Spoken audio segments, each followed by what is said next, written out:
जैसे कि सुखदेव जी ने 7 ही दिन में, हम लोग सब जने कितनी बारी भागवत सुनते हैं, घड़ी घड़ी घड़ी घड़ी भागवत सुनते रहते हैं। एक ही दफा उन्होंने सुनाई और एक ही दफा उन्होंने सुनी और हो गया गजब। क्यों? क्योंकि पॉइंटेड अनुभवी तीर थे जो हृदय को छलनी कर गए, हृदय को बेंध गए। पूरे गुरु जो बताया था कि जो पेड़ को छोड़ना भी जानता हो, संसारिक पेड़ पकड़े रहते हैं और चिल्लाते रहते हैं बचाओ बचाओ बचाओ बचाओ, वो कहता है कौन बचाएगा? कोई नहीं, मैंने पकड़ा है, मैंने छोड़ना है। यही था प्रसंग कि पेड़ को छोड़ना भी आना चाहिए। संसार को तुम पकड़ो भी, पकड़ने को नहीं कहते कि नहीं पकड़ो, संभव नहीं है। दे जारी त्याग दे सब कर्मी, फल कर्म के जो त्यागता त्यागी कहा जाता। करते हुए भी असंग, छोड़ना भी सीखो। कोई बात नहीं, अच्छा चलो छोड़ो, हो गया ना, छोड़ो। लय मत हो जाओ उसमें, लय होना है तो यहाँ हो जाओ।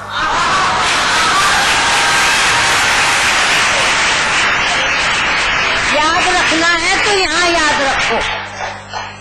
संसार में भूलने की आदत रख लो। मैं तो भूल जाती हूँ, मैं यहाँ ना कहना भूल जाती हूँ, पिटाई होनी शुरू हो जाएगी। जिस दिन तुम कहोगे हमें तो याद रहता नहीं आप क्या बोलते हो, और संडे को कहोगे नहीं कहोगे। तो पूरे गुरु का यही लक्षण होता है कि वो ज्ञान को उतारे, क्योंकि पूर्ण गुरु का जो अक्ष है, जो उसका समीपता है, वो एक शुद्ध दर्पण की तरह होती है, साफ पवित्र। उसमें अशुद्धि नहीं होनी चाहिए। लालच, लोभ, काम, क्रोध, अभिमान की नो, शुद्ध दर्पण की तरह होता है पूर्ण गुरु, जिसमें शिष्य अपना मुंह देखता है। सुनने में बड़ी आसान लाइन है, लेकिन जब ये अनुभव में घटती है वही गजब हो जाता है। जब गुरु के दर्पण में शिष्य को अपना मुंह दिखाई देता है, तुम क्या समझो, तुम गुरु को सिर्फ शरीर देखते हो, तुम गुरु माँ को सिर्फ शरीर रूप से पुकारते हो। जो लोग दावे करते हैं ना, वो यही मेरे को दिखता है उनका कि वो कॉइन का एक हिस्सा लिए बैठे हैं हाथ में, इसीलिए वो अल्प में है, इसीलिए वो ऊपर परे नहीं जा रहे हैं। गुरु माँ स्वयं कहते थे कि ये नहीं, इसमें है, कुंभ को नहीं कुंभ में देखो। जब कुंभ में देखोगे तो हम तुम्हें हाजिर नाजिर दिखाई दे। समझ लो, निश्चय कर लो।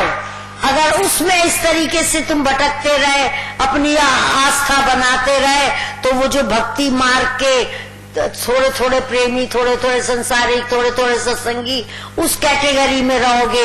और जब कुंभ में देखोगे, शुद्ध दर्पण में देखोगे, तो अपना मुंह तुम्हें उनके शीशे में दिखाई दे। प्रेमियों, दूसरी पहचान ये है, ये सब पूर्ण गुरु की पहचाने हैं कि बताया था पिछले संडे को भी कि जो शिष्य का शोक हरे धन ना हरे। धन को हरने का ना चिंता हो, शोक हरने की हो कि दुखी क्यों हो रही है। अगर दुखी करा भी है तो उसके दुख हटाने की चिंता लगी रहे उसको हर वक्त। मेरी हर बात की चिंता, हाँ बिल्कुल ठीक, कि मेरे मालिक को रहती है मेरी हर बात की चिंता। समझ रही है? आवाज आ रही है क्लियर या नींद आ रही है? नहीं, पूरी आ रही है। आ रही है आवाज? समझ पूरी आ रही है। अच्छा, क्या वजह है ये और बता दे। टाइम क्या हुआ है वहाँ पर? टाइम यहाँ पे 9:30 बज रही। 9:30 बस, हम 9:30 बजे हम दूसरी जगह आ रहे हैं। दूसरी जगह तो वहाँ पे टाइम बदल गया है। बदल गया, ठीक है। टाइम 9 से 12 की शो देखते ही नहीं पिक्चर।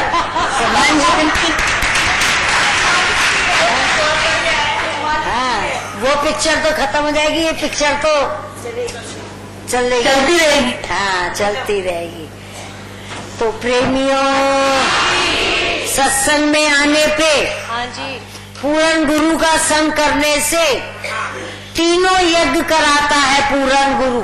ये लास्ट टाइम का तीनों यज्ञ कराता है। जैसे पहले जमाने में राजा परीक्षित ने किए, श्री राम ने किए, अश्वमेध यज्ञ किए कि वो यज्ञ करते थे और अपना घोड़ा छोड़ते थे। यूं कोई सुना था, एक दफा आपने सुना चुके हो कथा में, एक बार उपदेशों में सुना चुके हो। क्या तुमने अपने घोड़े छोड़ के देखे थे? अगर तुमने देख के टेस्ट कर लिए तो अब हम कभी नहीं सुनाएंगे, जिंदगी में दोबारा कभी नहीं सुनाएंगे। दोबारा तिबारा चौबारा तो इसलिए सुनाना पड़ता है क्योंकि तुम्हें भूलने की बीमारी है और हमें याद दिलाने की बीमारी है। अश्वमेध यज्ञ श्री राम ने किया, उन्होंने वो घोड़ा छोड़ा और छोड़ के वो घोड़ा सारे राज्यों में घूमता रहा। लेकिन जिसने श्री राम की स्वाधीनता स्वीकार करी थी वो उस घोड़े को नहीं छूते थे, नहीं पकड़ते थे और वो घोड़ा आगे चलता जाता था। और अगर किसी को नहीं करनी होती थी उस राजा की स्वाधीनता, वो ही घोड़ा पकड़ के चैलेंज करता था कि मैंने पकड़ा, चलो मेरे से युद्ध करके मुझे जीतो तब मैं तुम्हारे रहूंगा। लेकिन श्री राम का घोड़ा किसी ने नहीं पकड़ा, पकड़ा तो जाके उन्हीं के अंशवंश लव कुश ने पकड़े।